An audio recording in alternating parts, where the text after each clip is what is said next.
Yori, muy buenas noches y por tu conducto al auditorio Mega Noticias en la República Mexicana. Gracias. Buenas noches. Supongo que estabas escuchando a Abel Martínez. Me queda la Sí. sensación de que nuevamente van a presentar lo que se les ocurra. No hay certezas sobre exactamente qué se va a votar. Prácticamente es una realidad más que una sensación. Es una cosa, diría yo, tremendamente irresponsable. Esencialmente por tres razones. La primera es porque es la primera vez en más de 40 años que se presenta una reforma política electoral que avanza solo con los votos del gobierno, de su bancada y sus aliados. Eso significa apostar a la pérdida de la legitimidad en el pacto social. Eso significa apostar a romper la transición democrática y apostar al conflicto en las elecciones del 24. La segunda es que es un paquete legislativo de una extraordinaria complejidad. Toda vez que quedó derrotada la posibilidad de una reforma electoral, en el viejo dicho de si no gano arrebato, hoy el presidente presenta una nueva propuesta que se ha trabajado sobre las rodillas. La verdad de las cosas es que no creo que mis compañeros en el Senado conozcan lo que se va a votar a detalle. Y es de una extraordinaria irresponsabilidad porque ahí se juega una parte importante de la convivencia pacífica en términos de la elección de los gobiernos en México. Y la tercera es que llama poderosísimamente la atención que quien ha ganado y ha sido reconocido su triunfo en elecciones pacíficas y estables, al menos en 25 ocasiones importantes, aunque hay muchas más. Me refiero a los triunfos de Morena en la presidencia, en la Cámara de Diputados, en la Cámara de Senadores y en las gobernaturas, sea quien pida cambio del árbitro. Yoli, generalmente quien pide cambio de árbitro es quien pierde, es quien no se le reconocen los triunfos. Hoy se pide cambio de árbitro, pero de la peor manera, generando una enorme incertidumbre. Mira, déjame darte un dato. Si avanza la iniciativa que propone Morena, van a pretender despedir a 84% del servicio profesional electoral. ¿Y eso por qué es grave? Porque esa gente es la que reparte la credencial de elector, es la que determina los distritos para organizar las elecciones y es la gente que ubica dónde están las casillas y contrata capacitadores para que cualquier ciudadano pueda ser funcionario de casilla.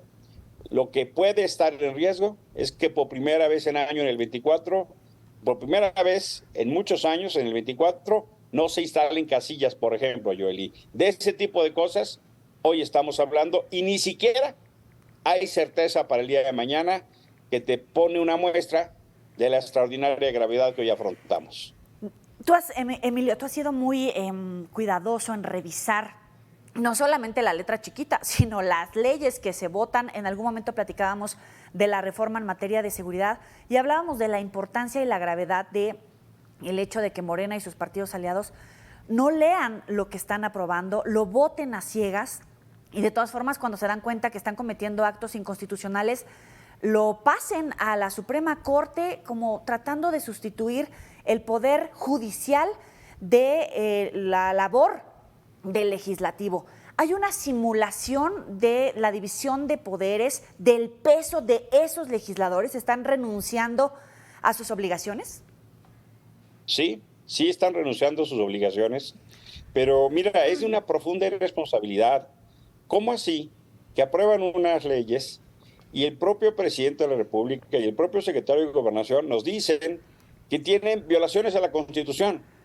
¿Cómo así que el Claro. propio coordinador de la bancada de Morena nos dice que hay 21 acciones o 21 bloques de inconstitucionalidad?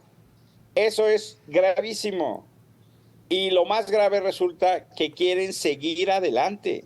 No pueden modificar leyes por encima de la Constitución. Ya en varias ocasiones eso ha sucedido. Hemos ido a la Corte y la Corte les ha dicho que no. Por ejemplo, en la revocatoria del mandato pasó eso. Se tiene prohibición de que los funcionarios hagan campaña durante los procesos electorales. ¿Por qué? Porque eso pasaba en las épocas del PRI y el PAN. Y después del 2006 López Obrador insistió en prohibir eso. Pero ahora que está en el gobierno, ya se le olvidó y ahora quiere que los funcionarios o las corcholatas pueden hacer campaña sin ser castigados. Te pongo solo ese ejemplo de las cosas que la Suprema Corte de Justicia ya dijo. La Suprema Corte de Justicia ya dijo que se modifique la ley de comunicación y ahora hay una propuesta que va exactamente en contra de lo que la Suprema Corte de Justicia pidió en esta famosa discusión de lo que se conocía como la ley Chayote. Entonces, renuncian a sus atribuciones, no atienden a la Constitución y no hacen caso a las sentencias o jurisprudencia de la Suprema Corte de Justicia. Bueno, ¿de qué se trata?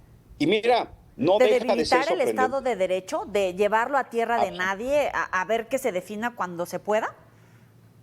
Mira, significa intentar reinstalar un modelo que habíamos superado después de 40, 30 años de lucha democrática para que las elecciones no fueran controladas por el gobierno y fuera la gente quien decidiera.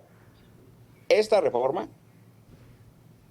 si se aprueba, abre la etapa formal del México autoritario. Esta reforma, en mi opinión, es un golpe de Estado en cámara lenta. Y eso es apostar al conflicto, que solo la apruebe el gobierno y sus bancadas. De suyo, ya te pone un problema muy severo de legitimidad. Y mañana, ten la certeza que es lo que va a pasar si siguen en ese ánimo. Golpe de Estado en cámara lenta, con la aprobación de lo que hayan aprobado en materia de seguridad, es decir, con el ejército de su lado, ¿hacia dónde nos estamos dirigiendo? Nos están llevando a un México profundamente autoritario y es, por supuesto, una derrota muy severa de un movimiento social que asume el poder por métodos democráticos y ya en el poder empieza a dinamitar todos los puentes de la democracia. Por eso lo que se juega es muy grave. Sí, Por supuesto que ya de antemano estamos trabajando en las acciones de inconstitucionalidad.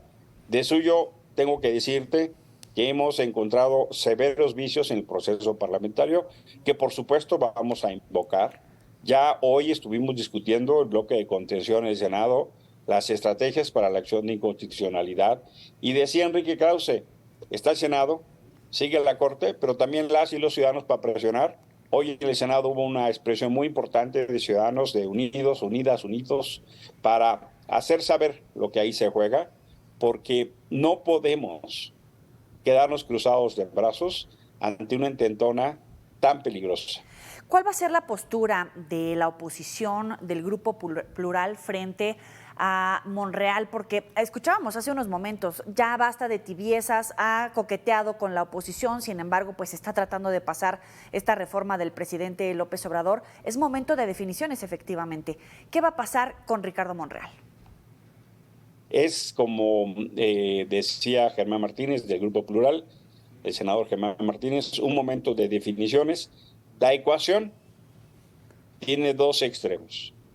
Aquellos que están por la instauración autoritaria en México y aquellos y aquellas que estamos por el México democrático. Si Ricardo Monreal advierte que hay 21 bloques de inconstitucionalidad y solo le aceptan 6, ¿qué va a hacer con los otros 15? Él es doctor en Derecho, él da clases en la UNAM. ¿Va a aceptar la inconstitucionalidad de estas leyes? Creo yo que Ricardo Monreal ha estado intentando mantener un delicado equilibrio, pero creo ya el dilema llegó a la puerta. Él va a tener que optar y tiene la posibilidad de encabezar o formar parte distinguida de un liderazgo en términos de lucha democrática o quedar mal con ambos lados si no toma una definición que ya no se puede postergar. En septiembre tenía la invitación desde la oposición para ser presidente de la mesa, la hizo a un lado, pero yo creo que ese dilema no puede esperar más, ¿eh? Llegaron los momentos de definición. Emilio Álvarez y Casa, gracias como siempre. Muy buena noche. Gracias, buenas noches, saludos. Hasta luego.